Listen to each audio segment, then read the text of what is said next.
Baik, kali ini saya akan membahas tentang bagaimana caranya membuat hasil dan pembahasan dalam penulisan jurnal ilmiah. Oke, saya kecilkan dulu ini. Jadi ada teknik-teknik bagaimana cara menulis hasil dan pembahasan dalam jurnal ilmiah. Seperti yang kita lihat bersama di sini, saya sudah membuka hasil dan pembahasan dalam setiap jurnal. Contoh-contoh jurnal ini jurnal Tadibuna. Jadi ini ada hasil dan pembahasan. Hasil mengungkapkan temuan hasil, sementara pembahasan itu biasanya berbentuk analisis begitu ya. Di jurnal template Al-Islah itu result and discuss pakai bahasa Inggris ini ya. The result obtained from research have to support by sufficient data. Jadi hasil itu berkaitan dengan data yang Anda lakukan melalui wawancara, observasi, dan dokumentasi itu. Untuk yang discuss bahasanya ya, atau pembahasan itu ya ini nanti yang akan saya jelaskan. Jadi harus ada mengkombinasikan dari beberapa data-data yang Anda kumpulkan dari beberapa jurnal yang lain ya. Ini saya juga sudah mendownloadnya dalam bentuk Word ya, hasil dan pembahasan. Hasil disajikan secara informatif bentuk tabel atau gambar. Jadi pembahasan itu khusus mengenai yang ditemui, kemudian apa ya ini intinya berkaitan dengan menganalisis ya, membahas apa yang Anda dapatkan, apa yang Anda hasilkan begitu. Jadi dalam pembahasan itu harus tidak bisa lepas dari hasil itu sendiri. Nah, di sini yang akan saya bahas adalah bagaimana trik-trik membuat hasil dan pembahasan di dalam penulisan jurnal ilmiah itu. Jadi kalau hasil tidak lepas dari apa yang Anda lakukan melalui observasi ya, atau dokumentasi, kemudian wawancara. Kalau Anda penelitiannya berbasis kuantitatif, jangan lupa pakai angket. Ini semua itu adalah hasil dalam pembahasan tidak lepas dalam proposal penelitian itu bisa jadi disebut sebagai bagaimana Anda melakukan teknik pengumpulan data. Ini adalah teknik pengumpulan data. Nah, maka dari hasil yang Anda temukan, misalkan dokumentasi terkait dengan angka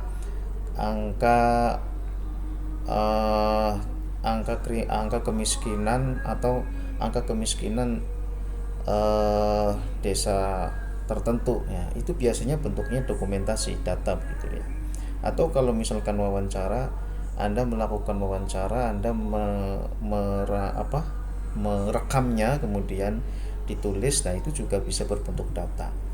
Jadi apa yang ada di dalam jurnal yang berkaitan dengan hasil itu ya sesuatu yang murni yang Anda dapatkan dari lapangan.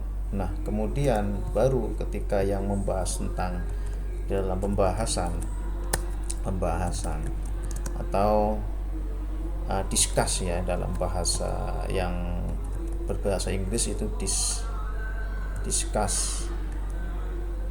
discussion gitu ya. Atau kalau yang tadi ini hasil atau result begitu dalam bahasa Inggrisnya, nanti bisa dicek kembali. Jadi dalam pembahasan itu Anda harus mengkombinasikan antara ini observasi, dokumentasi, wawancara, angket ya. Itu yang sering dikenal dengan trik yang namanya triangulasi. Nah, yang paling familiar itu dengan model triangulasi.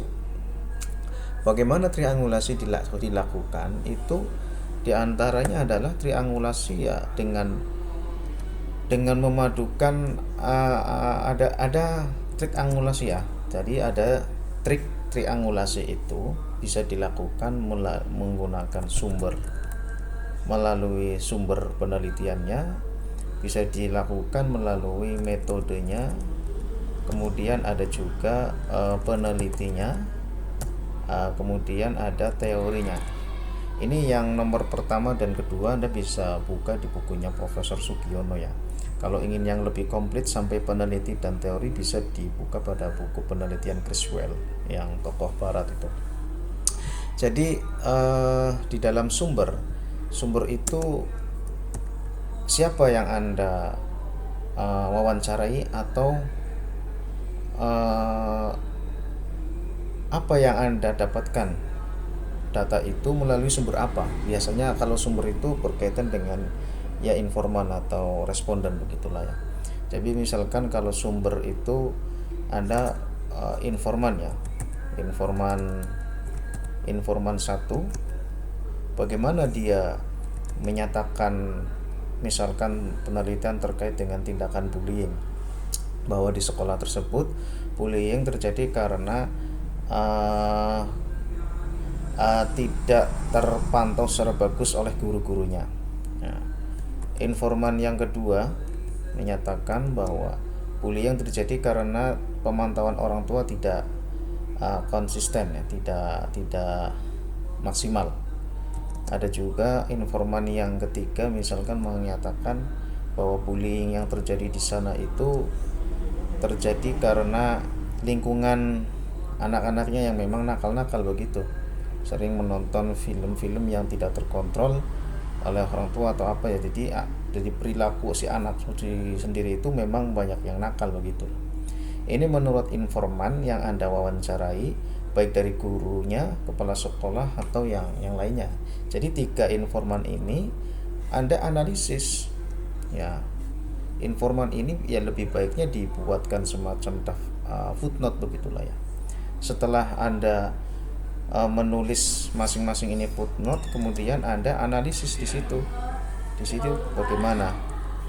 Kemudian untuk yang metode, jadi ada metode kan bisa Anda lakukan melalui wawancaranya bagaimana, wawancara. Terus metode lain seperti observasi bagaimana, didukung dengan dokumentasi.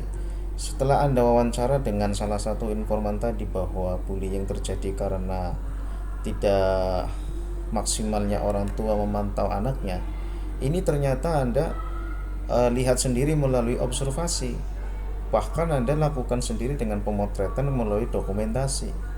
Setelah terkumpul ini, ya maka Anda analisis bagaimana dari tiga-tiganya itu. Ini sumber metode bisa Anda masukkan nantinya di dalam pembahasan di dalam jurnal itu. Nah, untuk peneliti biasanya berkaitan dengan bacaan, referensi yang Anda baca, jurnal yang Anda baca. Misalkan Anda menemukan jurnal satu atau penelitiannya siapalah satu yang menyatakan bahwa bullying itu tindakan kekerasan yang secara verbal. Nah, kemudian ada lagi yang di sekolah di jurnal yang kedua menyatakan bahwa bullying itu bisa terjadi karena tindakan nonverbal juga. Atau jurnal yang ketiga menyatakan bahwa bullying itu bisa terjadi akibat karena melalui siber atau digital lah, begitulah ya. Jadi dari beberapa jurnal-jurnal itu, ini jurnal 1 footnote, jurnal 2 footnote, jurnal 3 footnote atau pakai body note terserah lah. Setelah itu titik, kemudian ada analisis di sini. Ya begitu juga dengan teori. Teori 1 menurut siapa ya mengenai bullying. Teori 2 ya menyatakan bagaimana menurut terkait dengan bullying. Teori yang ketiga Anda bisa mengambil teori lain, ya tidak harus jiplak dengan bullying atau sesuatu yang ada kaitannya dengan bullying, misalkan pendidikan karakter atau pendidikan anak begitulah ya. Jadi intinya ada keterpaduan dari 3 teori ini kemudian Anda lakukan footnote, ya kemudian baru analisa Anda. Kalau bisa empat-empatnya ini Anda masukkan ya di dalam ketika Anda membuat jurnal begitu. Ya, kalau bisa, kalau tidak bisa ya yang penting ya adalah di antara salah satu ini. Biasanya yang paling utama itu ini metode, ya, atau salah satunya metode atau sumbernya. Nah, yang paling penting itu ya jujur, tetap ini itu ya penelitinya. Kalau misalkan teori mungkin agak sulit begitu ya, tapi paling tidak ada satu atau dua. Nah, kalau memang ini menggunakan analisis triangulasi, triangulasi ini kan tiga ya, triangle itu kan segitiga. Jadi dari masing-masing ini ada tiga, itulah yang kemudian dinamakan sebagai analisis triangulasi dari masing-masing komponen ini ya, melalui sumber, metode, peneliti ataupun teori.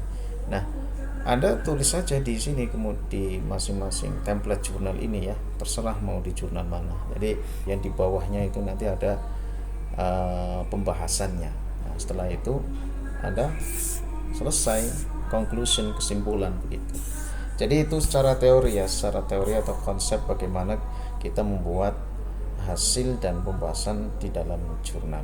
Terima kasih. Assalamualaikum warahmatullahi wabarakatuh.